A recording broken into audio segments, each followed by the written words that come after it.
Charles, Now we're we're live. live. We're live, Charles. Now we're live. Live. We're live, Charles. Aloha Friday, everybody. Yeah. Aloha Friday. No work till Monday. Now, Puru, puru, puru, puru, puru, puru, the word's puru. going to be changed. It's Aloha Friday. No work till 2025. I tell you, man. I tell you, the world is changing. The world is changing, Charlie. Everybody, welcome to our nightly Facebook show. I'm Mel, and the other guy is Charlie Iona. And Aloha, gang. oh, how come I cannot see our? Oh, wait a minute. Where am I? Hold on. I kind of lost the. Where is my screen? There we go. Oh, oh! I thought I lost you guys. Oh my God, my heart dropped to my knees. Damn. Hello, everybody. Welcome again. Charlie, do you have your little whiteboard to tell everybody to share? Yep. Tonight's going to be a, there we go. Share. What's share? Share? Share. Oh, Share. share. Okay. Yeah, Yeah. I almost wrote SHAIR. Share. How about CHER? Share. Share. If I could turn back time. Remember that song?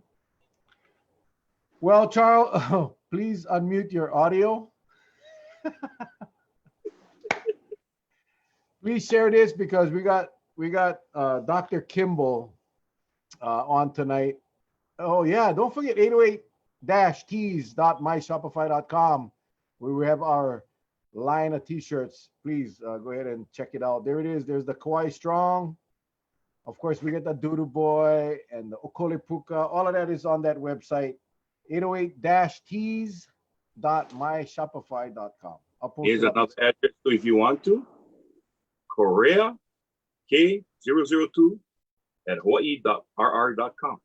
If you have any questions. Yeah, special orders. If you want to put those designs on your BVDs or on your bras, he can do it for you. Just order it directly through him. But anyway, tonight we have Dr. Ted or Edward Kimball. He goes by a few names, but he's a doctor out at the North Shore, the Makana North Shore Clinic, Urgent Care Clinic out there in Princeville, right behind the police station, right behind the fire station. And he's going to come on and talk story tonight. Yes. About COVID on Kauai and just COVID in general.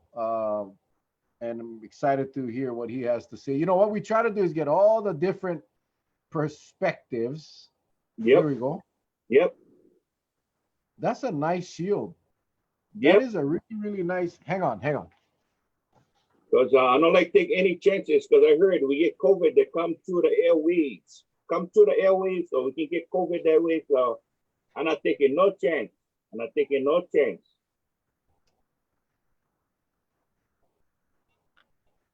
Okay. Hilo Vulcans. I got my hat today from Tyson. I told him I would wear it tonight, but anyway, I wore it. So anyway, that shield, there's Tyson. He's on, right on. That shield is nice. We sold out 200 shields already. These shields are coming all the way from Dr. T, Doctors of Waikiki, Dr. Tripkovsky. And man, we sold the first 100 out in about an hour, and then we just sold out on the second 100. And we're going to get rid of that 200. And then, you know, if the demand is there, we will order a third 100. It's $12 a piece. You can buy them online. If you're in Honolulu, you can pick it up from Dr. T. You know what's so good about this shield? It's easy to clean. It doesn't scratch. And today I went to the store in Big Save. I drew one sunglasses and one mustache. Nobody recognized me. You can put a different identity on the shield. Either that or they thought I was crazy, so they never come up talk to me anyway. But in any case, it's easy to clean. And just so that you know, the one that Charlie is wearing is one that is already built for a hat, a baseball cap.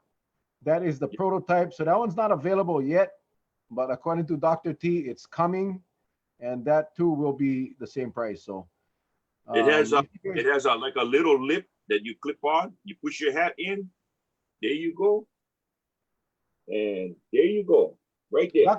Dr. T designed it. He was the one that designed it, and the design and TrueHeroShield.com. TrueHeroShield.com.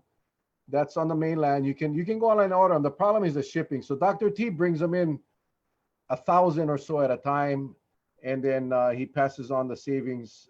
So no one makes money out of this, I can tell you. Yep. But we just want to make it available to everybody here on Kauai. So if you are interested, Tyson Moises, Rhonda Morris, or myself. I told myself and my wife that we would not get involved with the Shield sales because I was over the T-shirt sales. It's a lot of work. But this is such in demand. I think people need it. Those of you that's going to travel for whatever reason, great for the airplanes. It's comfortable. Yep. It's light, easy to clean. I don't work for the company. I don't make any commission. I'm just saying that if you guys want to get it, we'll go ahead and keep bringing them in as long as there's a need or a demand. But I think we got 200 of them out tomorrow. If you ordered the first batch, you know who you are. Tomorrow, 10 to 12, Tyson and Rhonda will be at the Vidita Stadium parking lot on the soccer field side under the biggest shade tree that you can find. Yep. They will be there. You're not gonna miss. If you're in Illinois, your shipping is probably gonna be a lot cheaper. Go to TrueHero.com. TrueHeroShield.com, and you can order them straight from there. I guarantee the shipping ain't gonna be like what it is to Hawaii. So minimum 5 if you order online. Shipping is like $90. That's insane. That's just the shipping, and you gotta pay for the shield. So anyway. If you guys, again, if you didn't order and you want, let me know. The orders are coming in. Here we go. All right. Well, we'll see if we can get enough to make a third order. We will do so. We will do so. Yep. Anyway, how was your day, Charles? How was your? I see you're posting a lot. I gotta tell you something, Charlie. I tried to post on one of your things and it blocked me. It wouldn't let me post. So I thought maybe you were in Facebook jail. But I tried again and it went on. But when I posted, my post came out with a red outline, and it had an exclamation point, and it wouldn't post. And so I went to someone else's post, a totally irrelevant post, and I posted, and I didn't have that. So I thought, Charlie went to Facebook jail. But no, it's not, because I was able to post it again afterwards. So yeah, they're monitoring me closely because I wonder why. But I haven't said anything. I mean, if think of it this way, if I was to post anything that's false, I could get nailed for defamation if I was attacking someone. But all I'm doing is repeating the same articles that's already put on by Facebook. I'm just sharing it and putting my own opinion to it, which is what I did today. And I don't know which post that was. I think it was a post relating to because they blocked me out with relating to how so many people got infected. I think 85. 85. Can you tell Marianne Manintin what's the site for the shields again? The shield, True. Somebody just posted on there. Robin just put it up there. Thank you, Robin. It's TrueHeroShield.com. TrueHeroShield.com. Yeah. So anyway, as I was saying, I think what you're trying to post to is they talked about the UV lights. That's what I got censored for, and I took it straight from UV Technologies. And somebody had asked me. They said, maybe everybody get kill the virus, the UV, before you go into a restaurant. And I said, in order to kill a virus on a person, you would need, number one, great exposure. Number two, you would have to use, because UV come in three different lights, UVA, B, and C, UVC. But they said that to kill the virus on a person, you probably fry the person. So that's all I said. And so, you know, I don't know if that was the post, Charles. I don't know if that was the post. It might be the post about the governor being a jackass. It might be the post about no, there's quite a few I think that may qualify for the expulsion from Facebook. I think there's more than that. You know, we have fun doing this. We cite articles, we cite facts, we cite um, what's happening throughout the world, and we oftentimes drop an opinion, and we oftentimes, you know, what I do is I post the article and then I take an excerpt from it, a quote from either Bruce Anderson or Ige or whatever, because I want to highlight the part of the article that I think you guys should read, because you know the fluff out there is going to hurt you. So and Dr. Kimball tonight is gonna his theme is facts, not fear. So we're kind of excited to see where he's going to go with this. We know one thing. We know that the mainland states are blowing up. We know that the numbers are breaking records. We know that we are heading towards 100,000 case a day tally for the state. I mean, for the country. We know that our state is not paying attention to the demands of a two-test system for incoming visitors. We're going to have the Kauai discussion group that put this plan together and put it before the lieutenant governor this morning, 8 o'clock. They're going to be on our show on Saturday at 7 o'clock. You do not want to miss that show. Saturday. Tomorrow night, we'll have Kaina Hall from the Planning Department, Director of Planning, to discuss TVRs and the new landmark agreements that were made. So anyway, I just wanted to drop that for those of you that may leave before we end tonight. But I'm going to bring in Dr. Kimball, Charlie, real quick, and we're going to meet him for the first time. Totally unscripted, as all of our guests are. So there's Dr. Kimball. He's connecting to audio. He's connected. He's on. Doc. How are you guys? We are live. Nice to meet you. Nice to meet you, sir. Nice to meet Doc, you. I got to ask you, the first question is, what is your real first name? Ted. Oh, my Okay. real first name is Edward. Okay, because I was trying to do my due diligence background checks, and it's like Ted, Theodore, they got Edward. So I'm thinking, well, the next thing I did, I went to go check the America's Most Wanted, you know, because people that change their names like that oftentimes are fleeing. But I found the real Edward Kimball. Very impressed with your resume and your accomplishments, and so appreciative for you to come on the show. Thanks to Maka'ala Ka'amoana for making the connection. Thank you for being here, Doc. That's Charlie Iona, the big Hawaiian dude. Yeah, I remember Charlie. Used to be on the police force, right? The police commission. Yeah. I think you pulled me over a couple of times. I don't know. Anyway, Doc, thanks. We do this every night. I'm not sure if you're aware of our format, but it's right now we're being streamed on Facebook Live. Thousands of people will see this. Maka'ala explained to me that you are pretty versed in COVID, and our theme is educate, inform, and educate. So we're going to turn this over to you, Doc. You'll do a short introduction, and then the floor is yours, man. And then we'll take questions from the viewers. Okay. And then we'll just take it from there. No, I appreciate it, Mel. I met you once before. You're kind of famous, so you probably don't remember everybody that you meet. But no, it's an honor to be with you guys. And Maka'ala and I talked a little bit about your program, because I'm a real believer that we're in a time where there's so much misinformation and disinformation and conspiracy theory that a lot of people are very confused about COVID, and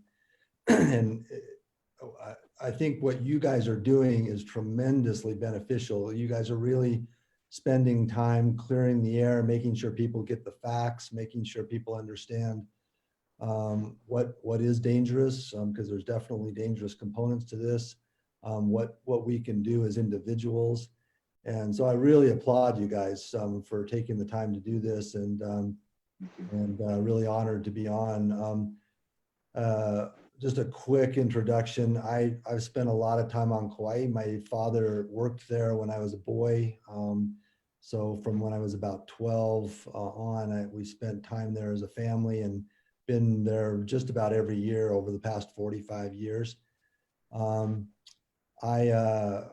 As I grew up and then went on to do my medical training and would come back to Kauai, I felt like there was I trained in emergency medicine and critical care. I'm an intensive care physician, so the specialty you don't want to be in right now in this COVID situation. But as I watched, knew, and had many friends and family on the North Shore, felt like there was a need for emergency care up there.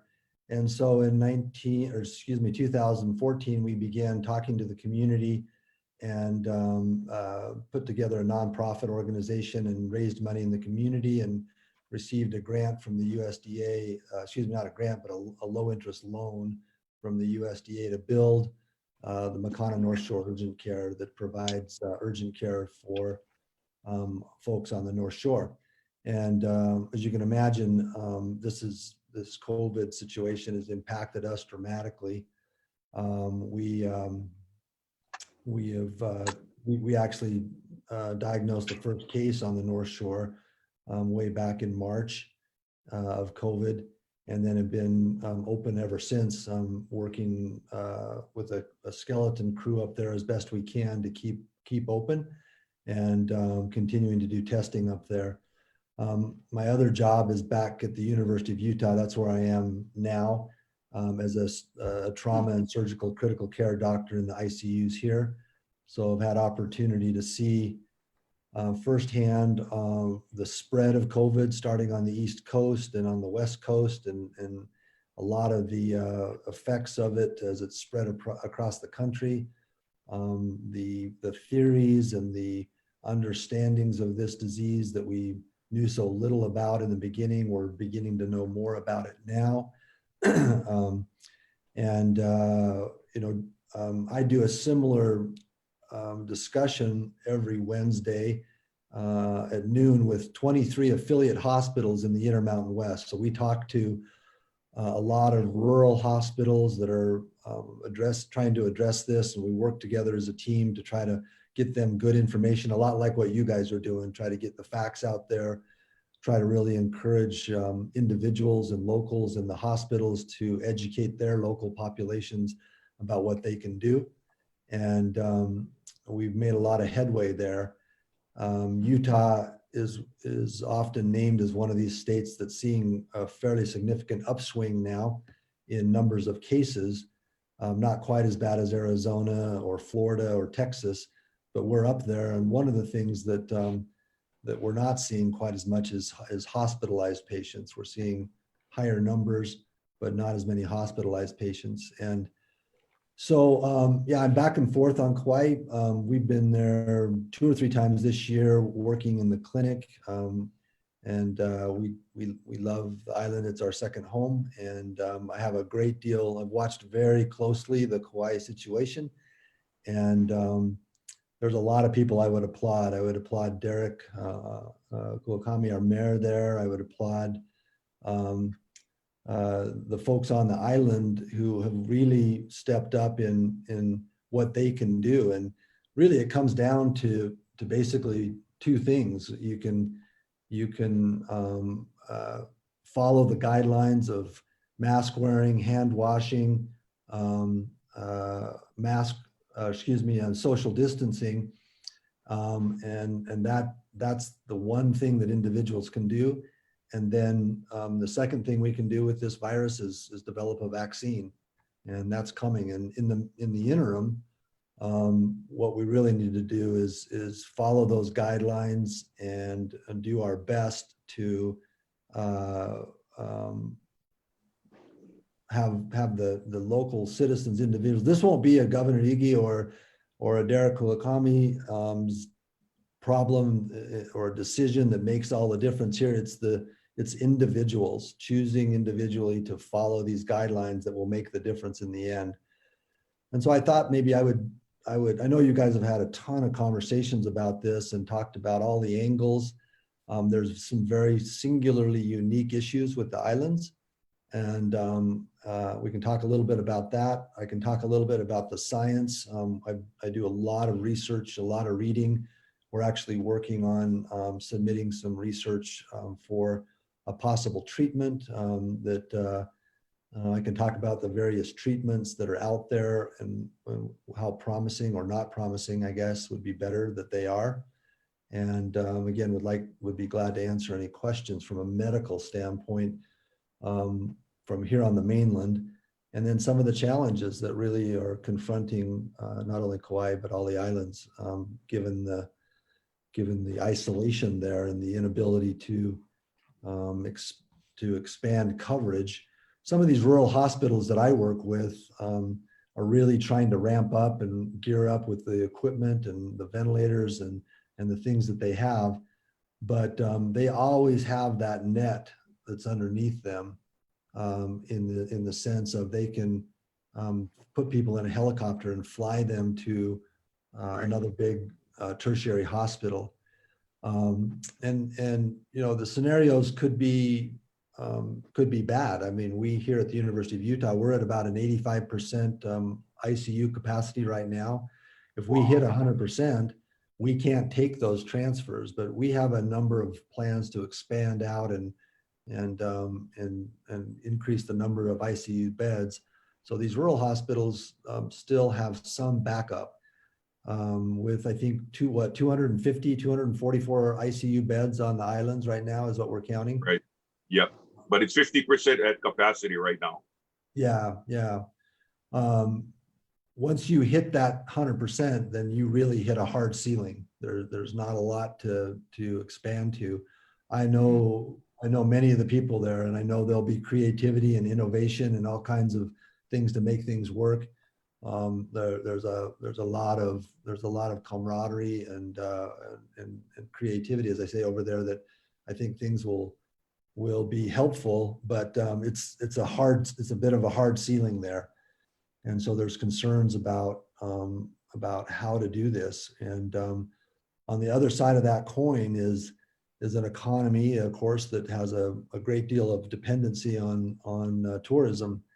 And it's a tough challenge to determine what the expansion, what the slow opening technique is going to be and what will be best. I've heard of a couple of different approaches to this, and so I think it needs to be very carefully thought out. There was a bunch of doctors on island that I read an article that they suggested a couple of ways to open up with a number of sequential tests over a 6-7 day period. Some of that makes a lot of sense to me from what I've seen.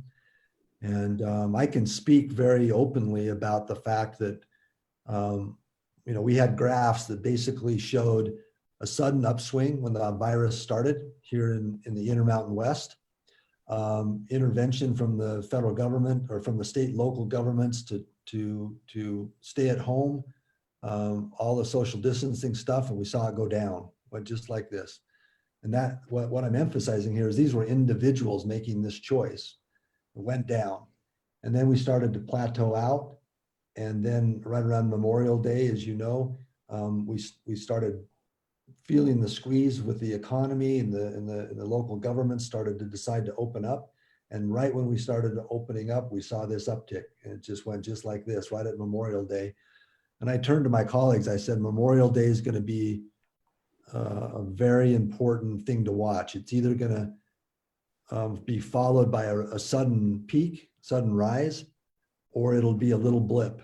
If it's a little blip, we will lose everybody. Nobody's going to socially distance again. They're going to say, this is the boy who cried wolf, and we're not going to have anybody follow. But odds are we're going to see a dramatic rise, because people didn't slide down slowly. They turned it off.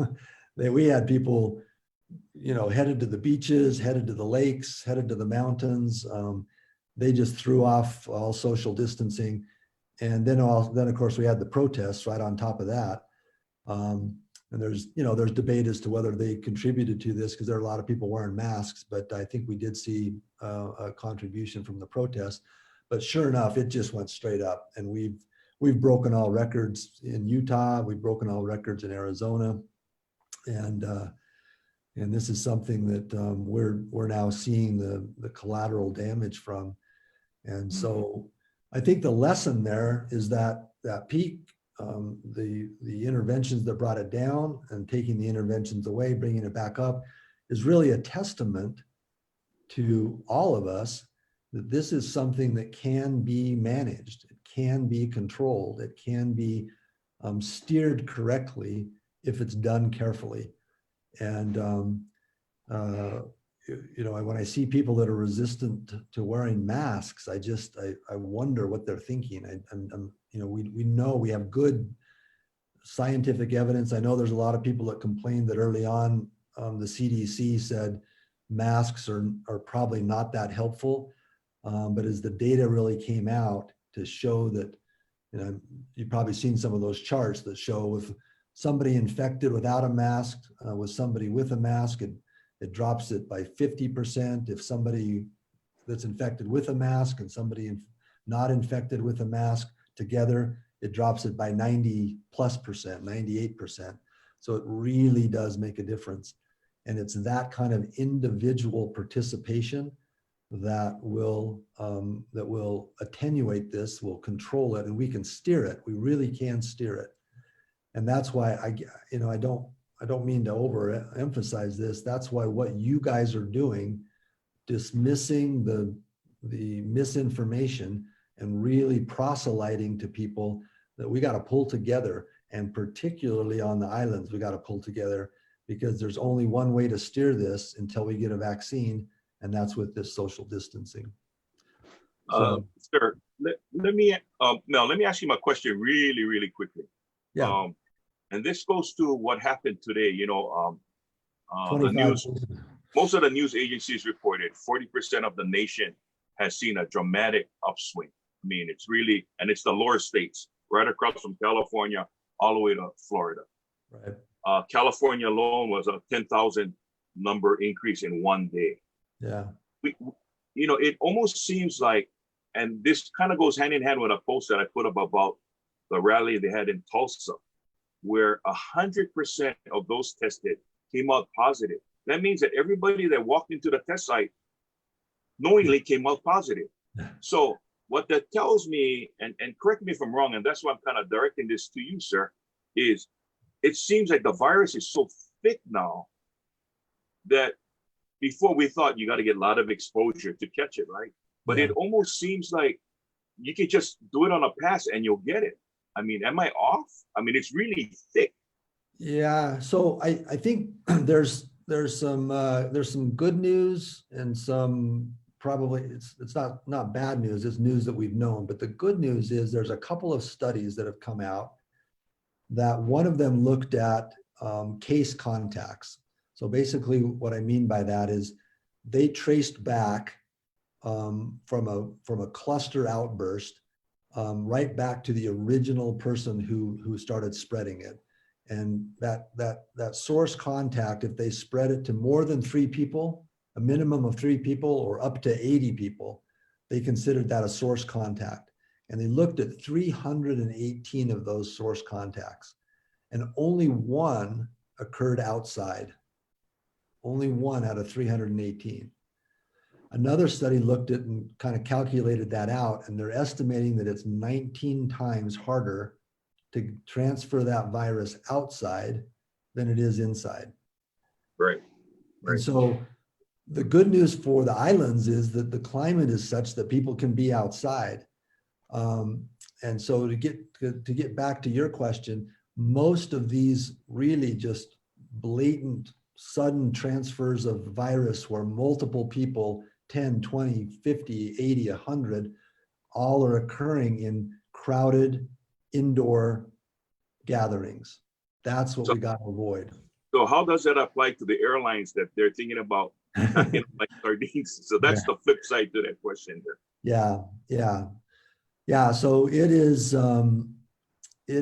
going to be tough to to convince me that getting on a plane without spacing on the plane, you know, I think it was a Purdue University study that looked at the middle row spread, right? Yeah, a single cough or somebody coughing through a flight Right. can spread forward and back within a very short time, viral load. And that's why spreading and masks on those planes are going to decrease it. They won't eliminate it. You know, I'm speaking without, you know, good science to prove, but I know that on that interchange indoors, where if you have somebody that has the virus, if people are wearing a mask, it drops it dramatically. On a plane, that circulation on a plane, there's a lot of debate about the filters that are on these planes, whether they can actually filter the molecule. There's those who defend that it can, and there's those who say, no, it's just going to keep circulating. It's a stretch, though, for me to believe that if you don't wear a mask and you're on a plane with somebody, I mean, we see it all the time in our clinic. We see a regular during flu season, and flu and COVID are not dissimilar in their ability to be contagious. When we start seeing patients in October, November, December, when the flu season starts, at our clinic, we get people with the flu. It's somewhere around 24 to 48 hours, you start to see symptoms, which would be nice if that was how it worked with COVID. But unfortunately, we have this 14-day period with COVID. We see people get off the plane, get to their hotel, sleep one night, and the next day they're in our clinic.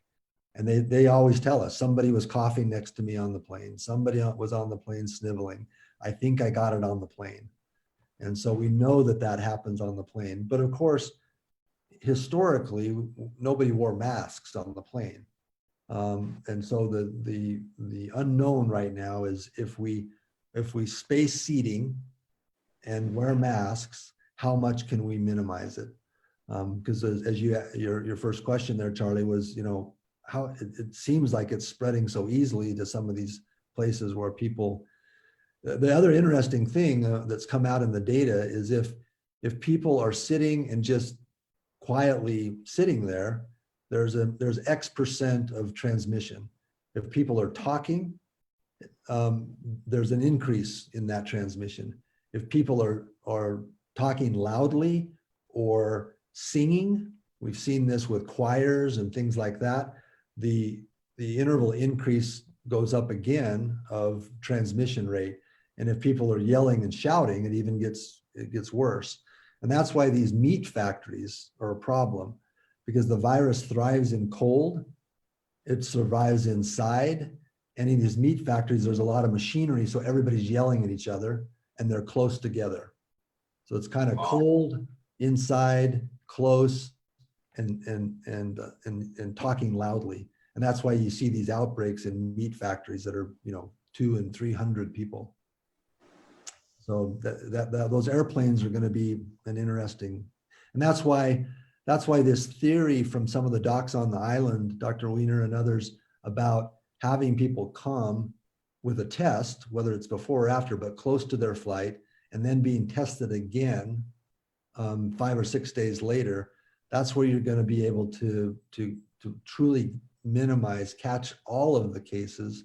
If you do that, that's a lot of logistics to do that. That wouldn't be easy to do, but it's if we want to be really super careful, which I think is warranted on the island, then that's what I would vote for, is something along that line, at least a two-tier testing.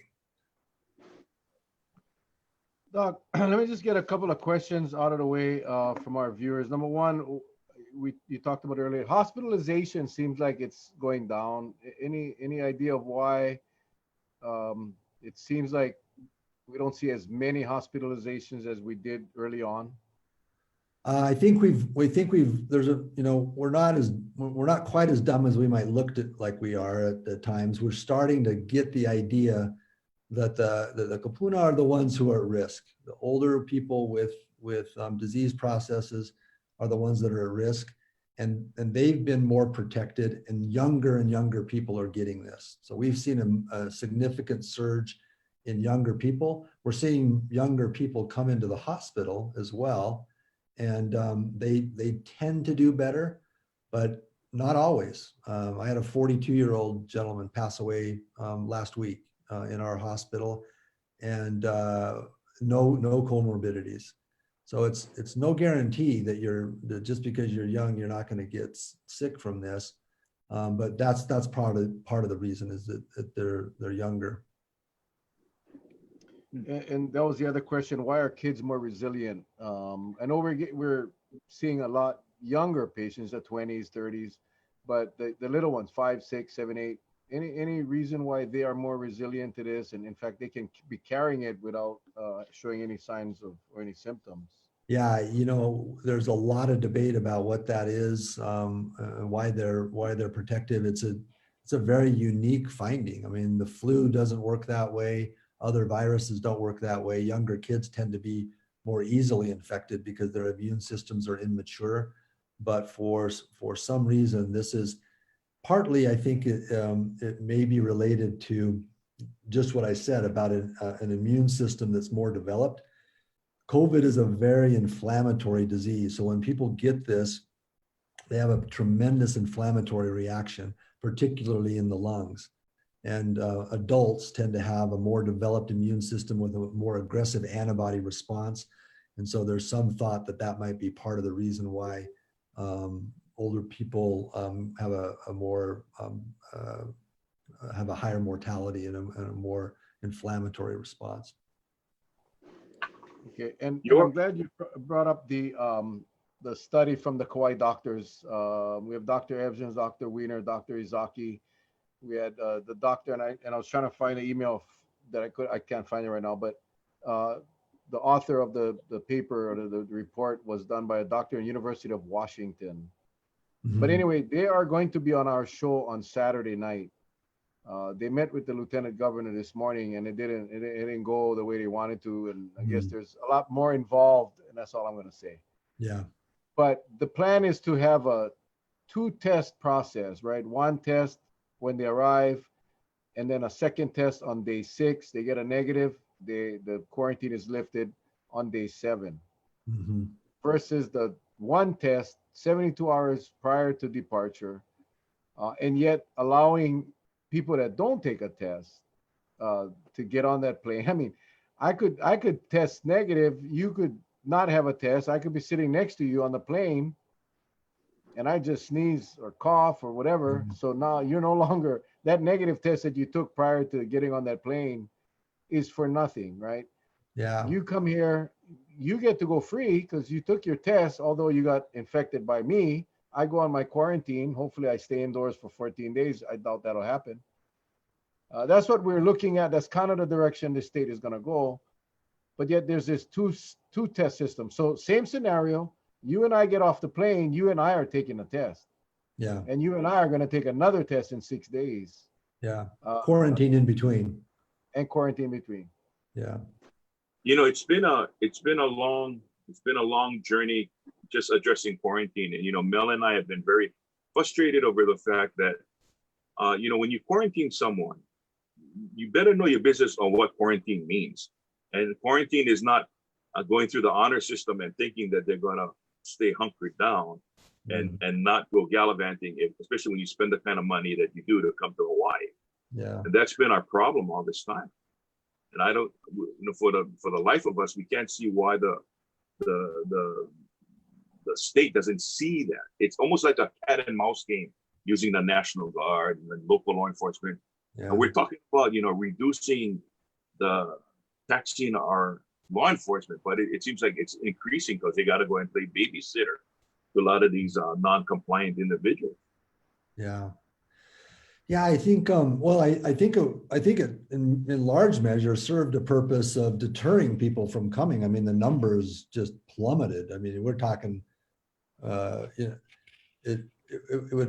would have to have been an unusually motivated person to come under that quarantine. And we've had a couple of our doctors come over because we have to run our clinic, and it's, they've gone straight to the clinic and worked and straight home. It's not been good. It's not been good to be there under those things. So it really did a good job, I think, in deterring, what do we get? Usually have 30,000 people a month showing up, down to what we saw. I saw days where there was 200, 300. So a tremendous drop. But nonetheless, even those small numbers, we know there's some of those people brought virus with them. And so I think in the big picture, the big overarching picture, it did a good job because Hawaii's remained at the bottom of the heap on all the states in numbers of cases. We see those for days and days. We saw those numbers of 2 or 3, and sometimes no cases. And now with inter-island travel, I think, what do we have? 25 today. So it was a new record today, I think, for the islands. I think that then you have this other side of the coin. You have this other side of the argument. How long can the economy of Hawaii tolerate this? And then you start to first get the folks who are, this is violating my civil rights, which is frankly, I'll choose my words carefully. That's goofy. Then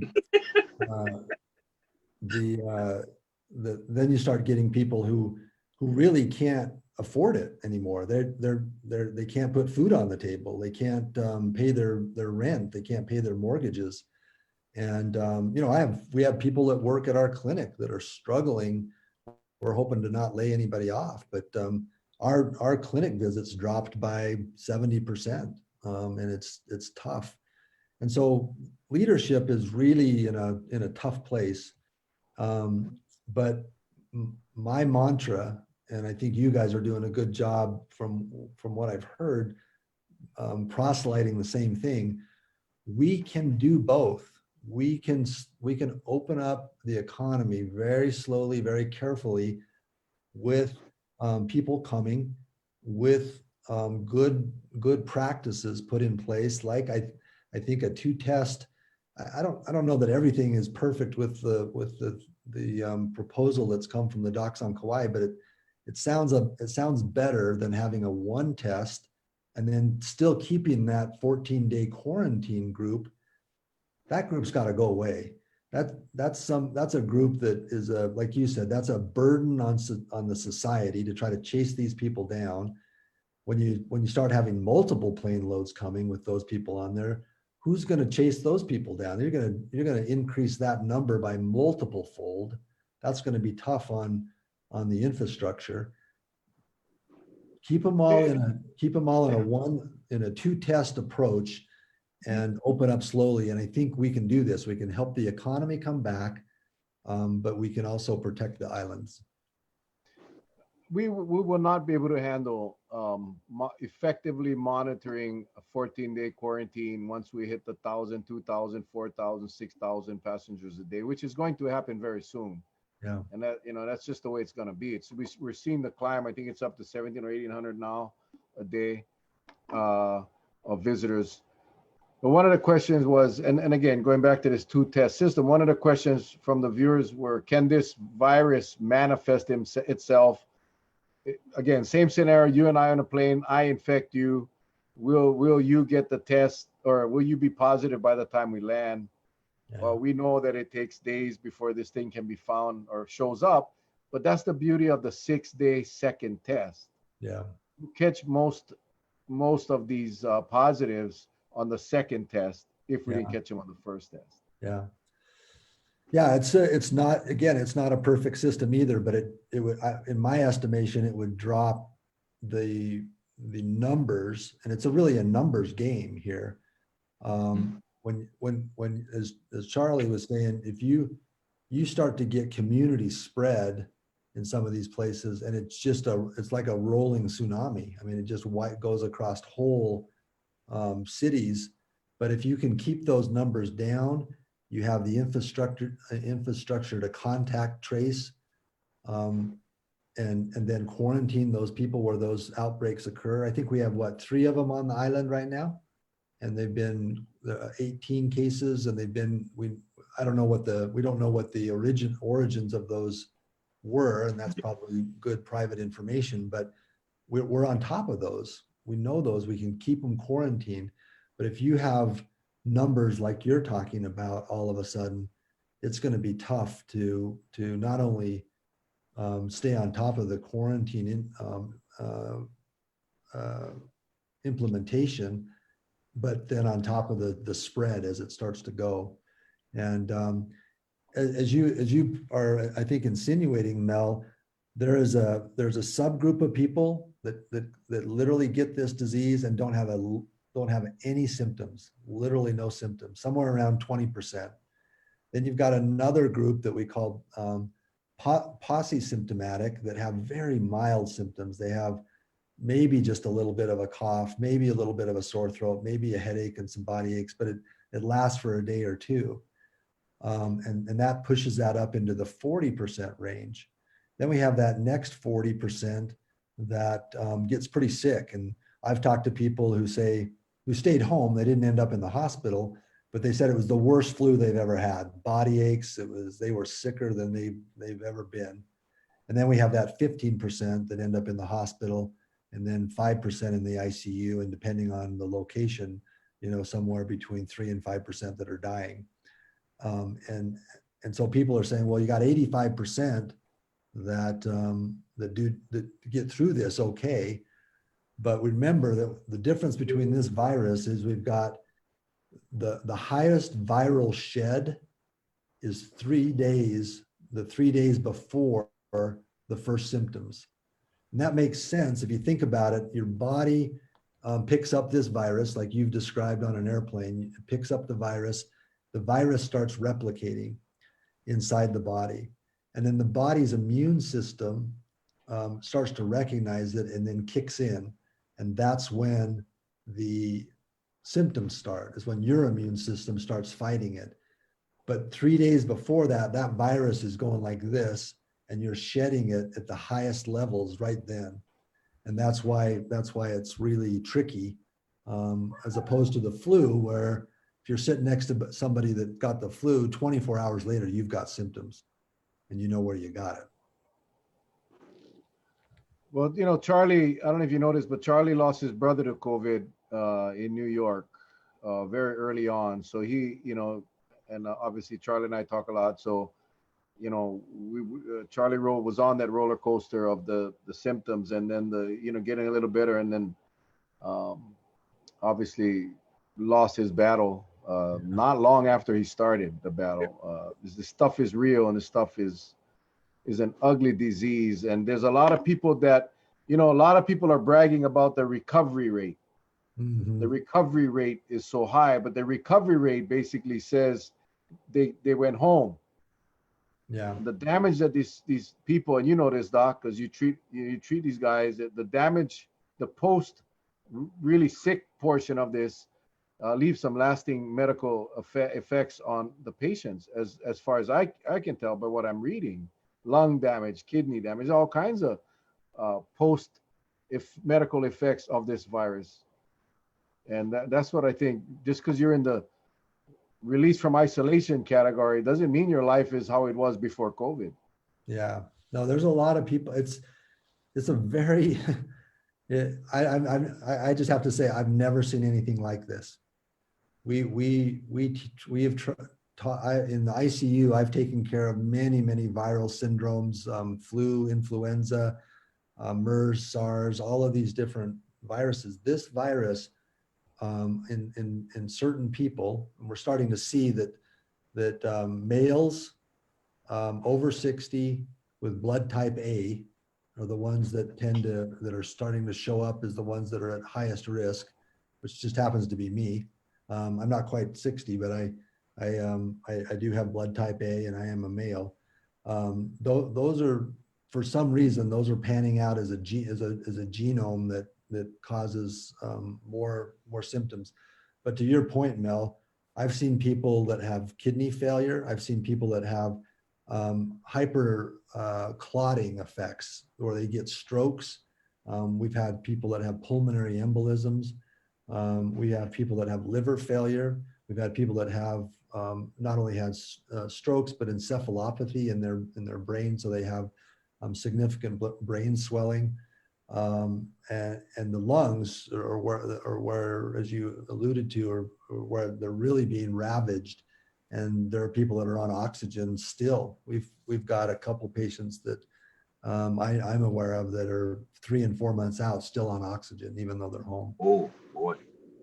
Yeah. Well, you know, my brother, his symptoms were by the time I knew. So it started on a Sunday when I talked to him back in April.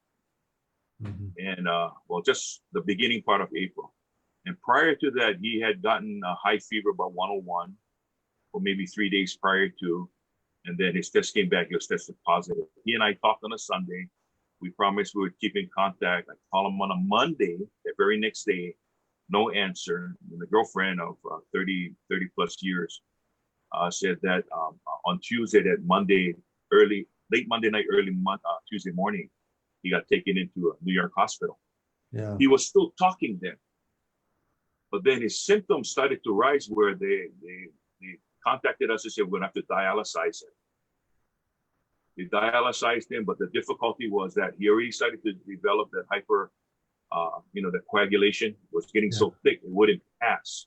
It wouldn't pass. Clotting the dialysis filter. Right. Yeah. So then he had on the ventilator, which was looking promising because they were dialing it down. He didn't need that much. He was able, but then it just soared again. So Sunday talk, by Friday night, Saturday morning on the 5th, he passed away. It was that fast. Yeah. So I looked at a case recently here in Hawaii where we had this construction worker that was hospitalized for 7 weeks in ICU. And I wanted to know if you folks are using that method. They brought in a cardiologist because he faced the same thing with the thickening of the blood, that he wasn't able to get oxygen, proper oxygen. So they used that ECMO process. Yeah. And they oxygenated his blood from the outside. And that's what saved him. Yeah. But the thing is, he still has to go through some type of therapy, whether it's O2 at home. It's never ending, boy. Yeah. No, it leaves a significant collateral wake of damage in a lot of people. And we've had a number of people on ECMO. We just had a guy after 42 days on ECMO go home, survived. And but those machines are limited. I mean, they're more limited than the ventilators. So yeah, it's tough. And we had I'm sorry to hear about your brother, by the way. Thank you. Yeah, that's tough. We had one of my partners went back to New York to help and was working in Columbia Presbyterian Hospital. And I talked to her one day and she said they had 250 people on ventilators, all COVID patients at one point in mid-April. So that's one hospital in New York. That's all the ventilators that are in Hawaii right now, in one hospital at one time. Now, there again, to really emphasize this point about we as individuals, working as a community, we can control this. We can do things that make this not be a New York again. It's important to understand that. One of the interesting statistics was the very aggressive reaction to this as the original virus was coming into the mainland in California. So the most dense cities in the United States are New York and San Francisco.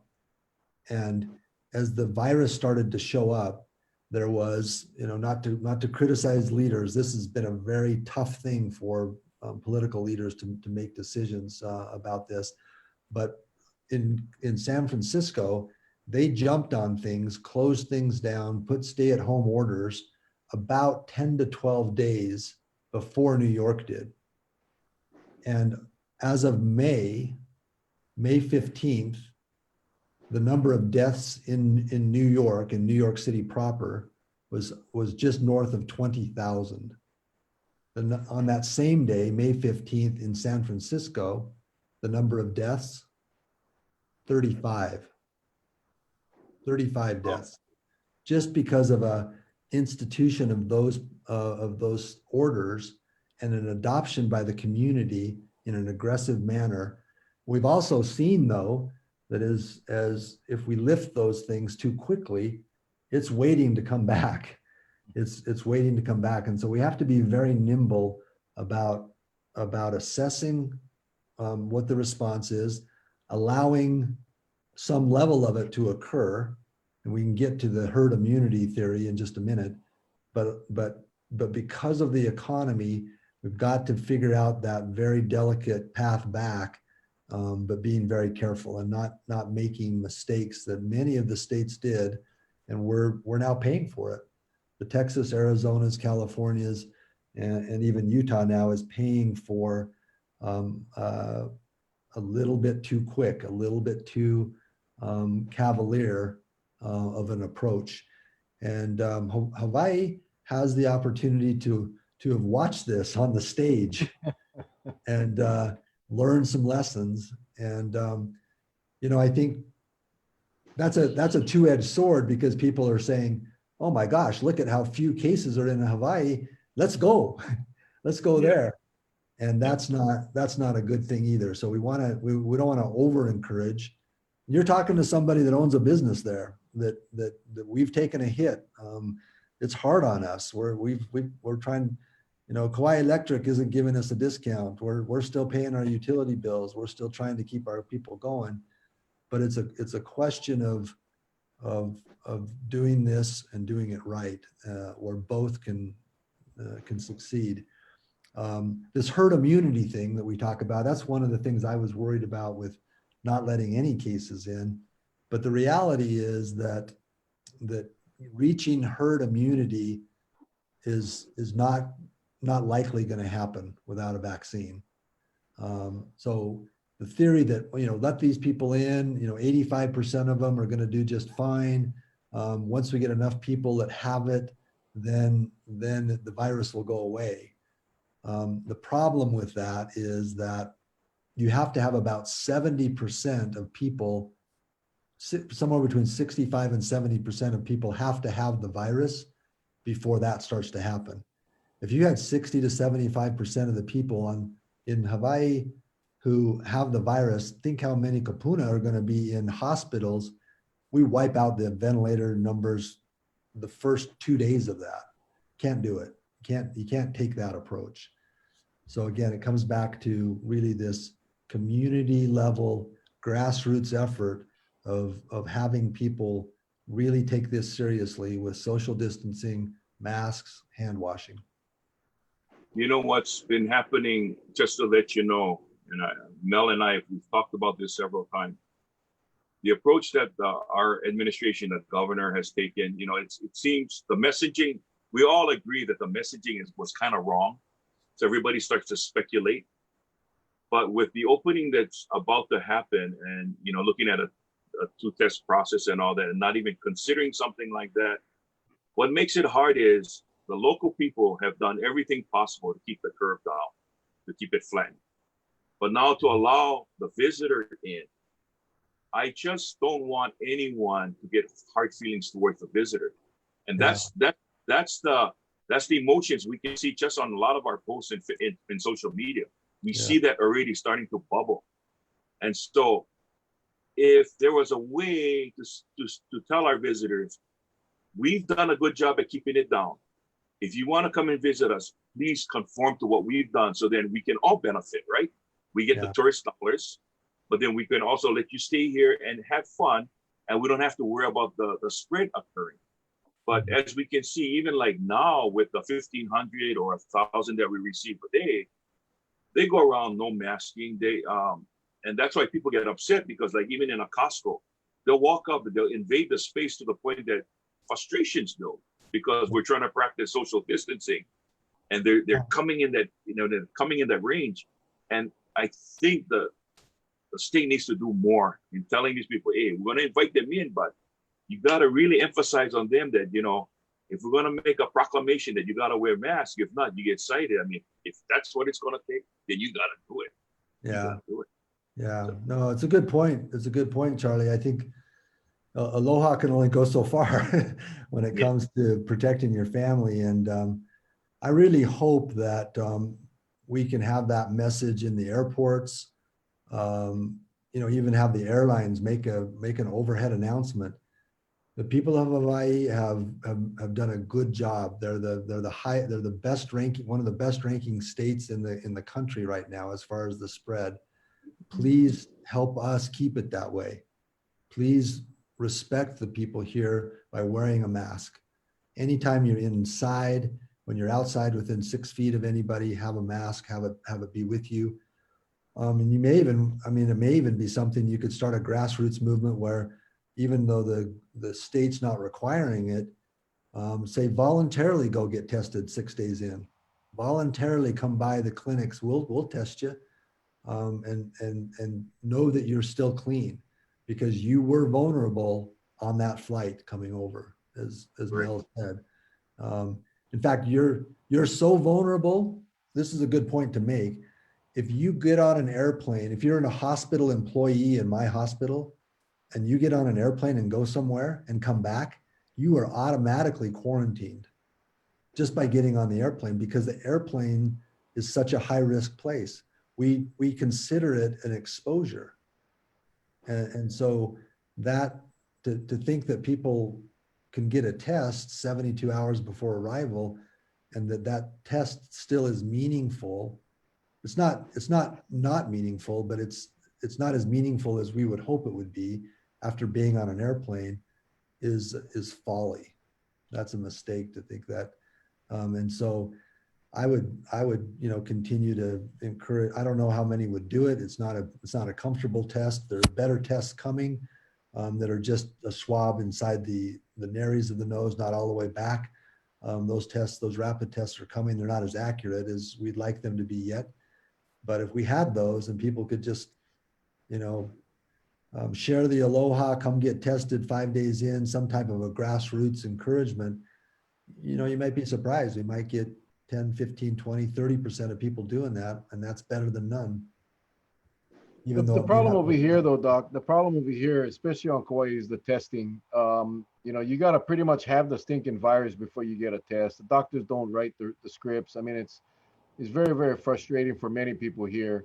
I can tell you that if a visitor came off a plane and went to go get tested, unless it was mandated by the state, they won't get a doctor to sign the paper. We don't have any private testing sites here like the other islands. So the other thing too is, as the numbers rise throughout this country, we're going to go back to that conservation mode of tests. And so you go up and tell your doc, hey, I need a test because I'm going to Hawaii and I need a test 3 days before I leave. If you're in a hot zone, I'm not sure your doctor's going to give you that test if they're, if the tests are limited. So there's some issues, but I wanted to touch on something that, because a lot of the focus is on the visitors. And this is right in line with what you started off by saying, and Charlie and I, we pound this in nightly. Take the tourists out of the equation for now. Forget about the who, what, where, when, why. I don't care about that. Mm-hmm. Look at our clusters on Kauai. It was all from one family, local family. Yeah. Look at the cluster in Honolulu, 17 at a funeral. That's residents. It's not visitors. The 2 on Maui today, guess what? Residents coming back from Vegas. Yeah. So again, and then look on Facebook. Look at all our local residents taking pictures, violating social distance shoulder to shoulder. Yeah. Proud of it. Hey, I'm back with my buddies. No mask, no social distance. So while the threat of the virus coming in by visitors, that's real. If we don't take this seriously individually and we don't wear a mask, we don't social distance, we're just going to help the disease spread like Arizona and California and Texas. Yeah. And you said it, Doc, more than once tonight, and I don't know how else to get this in our residents' head. I don't care if it's your friend that you never see for 1 week and you just assume he don't have the virus. He might. Yeah. He might have come in contact with somebody that had the virus. Can So you talk to my 17-year-old Mel? Because I can't. I listen. It's all my friends on Facebook that I see these pictures, and I know they know that I know that. Then I'm talking about them because Yeah. I love them all. I don't want to see them get this damn virus.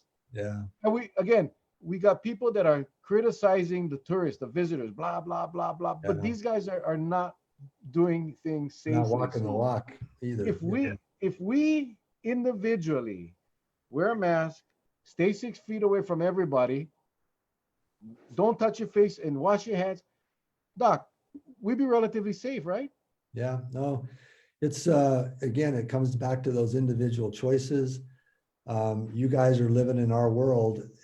COVID's on the islands. You could go back to a full 14-day quarantine or shutting the airlines down and having the economy continue to spiral down. But you've got enough COVID on the islands now that if the locals are not doing this, it'll start small, but it'll spread. It'll spread just like it. You know, we're just ahead of you. We were like you guys.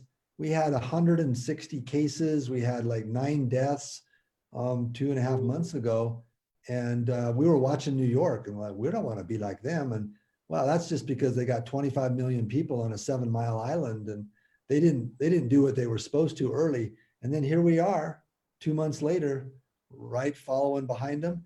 And you know why? It wasn't because of visitors coming to Utah, the skiers or whatever coming here. It was because the locals here dropped their guard. And my wife and I went to a barbecue for my daughter's soccer team. 45 people, not a single mask, all sitting next to each other. When the burgers were done, they were butt to face in a line going to get their burgers. It's like, but it really, I mean, you in defense of those people, most people don't know anybody that's had this. Charlie, you know, I mean, that's why that's probably part of the motivation for you to do this show is, you know the pain of losing a family member. And it's really tough to convince people. There's actually neurologic and psychologic studies that talk about the fading of alarm in people's brains, not being able to sustain a state of alarm for longer than a certain period of time if you don't actually see the harmful thing.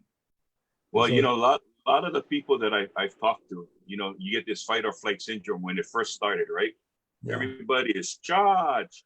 But then after a while, because our numbers were so low, like you said, people are like, this is nothing.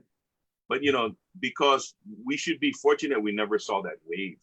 We never saw that big tsunami come. Yeah. And, Dr. Evans talked to his health officer friend in Alaska because they got that testing process. And they said, it ain't working. That one test ain't working. At one time, they had 40 cases reported. It jumped to 400, since they opened up, bringing in the people that go there fishing and all of that stuff. It just jumped one time. So I think the message is loud and clear. And I'm so glad you came on tonight because you made it perfectly clear from a scientific point. And as someone who's treating COVID, that if we can do our part, but the thing is, if it's almost like a fire, if you don't manage a hibachi well, you could actually burn down your house, right? You don't manage your hibachi well and make sure the fire doesn't go over the side, or even like when you're cooking French fries and you don't pay attention to that pot of hot oil, it will flare up. Yeah. So I think the message tonight is, hey, let's do it right and we can get through this thing. Yeah, the scary thing for a lot of people is they feel like they've lost control. They feel like they don't have control of this, and they're like Mel said, there'll be people that are lashing out at tourists or even locals who aren't wearing a mask. We see that. We've seen fights break out in Costco. People waving the flag saying this is my right and don't tell me what and we have people start throwing punches, and it's a fear-based response because they feel like they've lost control, and this person who's not wearing a mask has taken that control from them. And the reality is the message that you guys are sending out and that I'm trying to emphasize tonight is this is something that we can get control of, but it's an individual thing. The governor and the mayor are not going to be responsible for this. It'll be people, neighbors, families, friends, just doing what isn't really that hard. If you just follow those parameters, it's not that hard. I mean, I get people, some people might break out in a rash because they have to wear a mask or they get claustrophobic. I've been wearing masks in hospitals my whole life. It's not that hard to do. And if you can literally knock it down to a below 2 to 3% transmission by doing that, until we can get a vaccine or until we can eliminate the virus, please, it's just not that hard to do. And that's the only thing we can do, but we do have control of it if we want it. Wow. Yeah, powerful. I love it. You know, it's different when it comes from a doctor that actually works on COVID patients that's actually going through a somewhat of a outbreak in Utah.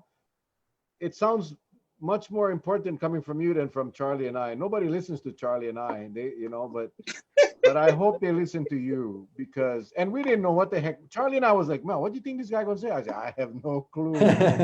He might come up and just go completely against what we're trying to promote, but that's fine. We're here. We'll have the discussion. But I mean, you validated what everyone had, not just Charlie and I, what everyone has been saying. We can get a handle on this if we all do our part. It doesn't matter how many people get on that airplane. Yes, the risk is going to get greater, but we take care of ourselves, we take care of our families, do what we're supposed to do, and we'll get through this. It's almost like going to a concert. If you're going to go to a concert, you can't bring in a handbag. They check you right at the gate before letting you in the concert. But that's a violation of my rights. There you go. What the hell? Don't even think about it. Bag, you don't see a concert. That's what we're dealing with because, again, with these airlines opening up the way they do and looking at that Purdue study, it's frightening where you can sit in a middle row and it can reach the row way up in the front. It doesn't take much because I talked to one of the master mechanics at Hawaiian Air. I said, does a plane have a positive pressure? He says, well, the cabin is pressurized. I go, no, but to pull away. Because that's the thing, if there's a way that you can cough and it already pulls into the filter. He said, no, the air just circulates. It'll go down to your feet. That's what the Purdue study showed. It'll go down to the feet and keep on recirculating over and over again. So maybe sit on a pillow. Yeah. Sit on your head. Sit on your head. Yeah. Sit on your head, Charles. I'll be the first to do it. Doc, it's 8 o'clock. I didn't realize you were in Utah, man. I thought you were here on Kauai, and I'm even more thankful now because it's probably 11 o'clock or 12 o'clock in Utah. Yeah. Is it 4 hours? 4 hours, yeah. No, it's all good. Glad to be on. I appreciate it. It's actually an honor to be on with you guys. And, you were kind to say that, what I'm saying may make a difference, but really you guys have taken the time every night to do this. Is a tremendous sacrifice, and people on the island of Kauai ought to be very grateful for your efforts. I'll tell you, I'm a believer in grassroots efforts and community communication of this stuff, because short of that, people have a hard time trusting the government. They sometimes have a hard time trusting the institutions, but a couple of brothers like you guys being able to talk to the families, the Ohanas on that island, to be sure that you're not doing this for anything but goodwill. I think that's going to make a big difference. And I'd be glad to come back again. I'd be glad to join the group on Saturday. I think that's going to be, I'll be watching that one. That's going to be a good discussion. I don't know if it'll be in the papers. I'll look to read about the interaction they had with the governor today. but they have some good thoughts. I think some type of two-test approach is going to be the best way. And again, we can do this, we can manage it, and we can open the economy at the same time. It just has to be very delicately done and managed carefully so that we can respond in a nimble way. If we suddenly have a surge, back down again. And that's what we're doing. People are closing bars and closing businesses back up again, because you can learn from us, or you can learn from making the same mistakes. And I worry about making the same mistakes in Hawaii, because there's a different consequence there. It's a more serious consequence. Well, Doc, we've had a woman from South Korea. She was on our show. She's part of their response team. She's actually going to be back next week, Friday, on our show. I did get a commitment from her. She'll be back next week, Friday, to update us on South Korea. She lives over there. But, we had an opportunity to learn from her. And trust me, all of our government leaders aren't on this call right now, but they go on right after we're done. They won't go on live, so we don't get to see their names, but they all watch this stuff. And we brought on government leaders. We brought on a lot of doctors. We brought Congress people. We brought all kinds of people. And we talk about the statistics from other places. So there are many examples for us to follow, and there are many examples for us to learn from. And I hope and I pray, and I do this, I tell this every night. I pray every night for our leaders to have the wisdom to make the right decisions, utilizing people like yourself, Doc, that are on the front line in areas that are having some issues. We should learn from you. And I hope that somebody gets something out of this tonight. Well, thanks, guys. Charlie, any closing comments, Charlie? Well, Dr. Kimball said something that was very important, and that is that at 12 o'clock Hawaii time today, I put up a post where I said 40% of those states across the nation sees a spike. And I just said, Hawaii, isn't it about time that we learn? That's what it's all about, is to learn what other states' misfortunes, we can bring it to our advantage. Now's the time. I mean, it's a free classroom. Sad to say it, put it in that context, but it's a free classroom. We can learn what they did, what didn't work, and how we can apply it to us, because at the end of the day, and you know this, Doc, because you call Kauai your second home, and we're very proud to have you here, is that there's only two ways of getting on the island, either by ship or by air. The other states, you can drive across state lines. Yeah. So we have the ability to control this really well if, like you said, we all do our part. And to our viewers out there, again, I can't thank Dr. Kimball for joining us enough. I mean, I was surprised when I first heard him speak, and I was already enthralled by what he had. And, it's always good, having a background in working at the medical examiner's office in Honolulu. I got to see, when there's certain things that happen to the human anatomy. And, I was thinking about my brother, what he went through, because, just to think that your blood gets so thick that it can't pass through that dialysis, that means that there's a real problem. And I think everybody who watched tonight, if they can take away something, just think about a lot of the things that we don't talk about, the horror stories that you have to face, the doc, in your practice. If you could make it public and you were to tell people, I think that definitely would change some mind. But because of privacy, we understand. Yeah. But I want to just thank you. I want to thank the viewers, and thank you, Brother Mel, for another good show tonight, my brother. Never, it wouldn't be this way without the Doc. Maka'ala Kamwana. I know she's watching, and I know she's doing a share party. Thanks, Maka'ala. Doc, we'll definitely ask to have you back. As things develop here in Hawaii, as things develop across the country, ain't nothing like having somebody, again, that's doing it on the front line on our show to share with us. I think you bring a different perspective because you're there, and we cannot thank you enough, Doc. Any closing comments for your fans out here? You just made a ton of fans. I don't know if you have a Facebook Live going, but if not, go to my page and you can read the comments. There's a lot of good stuff on here. Thanks, Mel. Mahalo. I appreciate you guys, and more power to you. Anything I can do to help, I'll be there for you. Thank you. We'll get some sleep. I know you probably got a rough day tomorrow. We'll do the same. And tomorrow night, we have Planning Director Kaina Hall talking about TVRs and all of that stuff. Please join us 7 o'clock. Thanks again, Doc. Thanks, Charlie. Good luck. Good night. Sleep well. Stay safe. We love you guys. Aloha. Aloha. Aloha.